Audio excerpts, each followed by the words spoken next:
జై తెలంగాణ. అందరికీ నమస్కారం. రాష్ట్రమంతా కూడా ప్రజలు చాలా బాధతోని ఖమ్మం సంఘటన గురించి గత కొన్ని రోజులుగా దాదాపు ఒక పక్షం పాటు ఆలోచిస్తున్న విషయం మనందరికీ తెలిసిందే. చాలా దారుణంగా దుర్మార్గంగా ఈ రాష్ట్రంలో అసలు రాజ్యం డెమోక్రటికల్ గా ఫంక్షన్ అవుతుందా లేదా అనేటటువంటి అనుమానం వచ్చే విధంగా పట్టాలు ఉండి వారి సొంత డబ్బుతో ఇల్లు కట్టుకొని ఉన్నటువంటి పేదవాళ్ల మీద అర్ధరాత్రి పూట బుల్డోజర్లు ప్రయోగించి చాలా దారుణంగా ఈ యొక్క ప్రభుత్వం మరి వ్యవహరించిన తీరు మనందరికీ తెలిసిందే.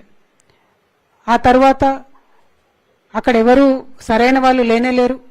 అసలు ఆ భూమి మీద హక్కు ఉన్నటువంటి ప్రజలే లేరు. ఇక్కడ ఉన్న వాళ్ళంతా కూడా ఏదో కబ్జాదారులు అన్నట్టుగా బాధితులను అవహేళన చేసినటువంటి మంత్రులందరి సంగతి కూడా గత 15 రోజుల్లో మనకు చూస్తూ వచ్చినాం. ఇక అన్ని రాజకీయ పార్టీలు పోయినాయి వచ్చినాయి టూరిస్ట్ లెక్క, కానీ పెద్ద ఎత్తున పోరాటాలు చేసినట్టుగా కనబడలేదు. సరే, వారి వారి స్థాయిలో వారి వారి శైలిలో ఒక్కొక్క పార్టీ ఒక్కొక్క స్టాండ్ తీసుకున్నది.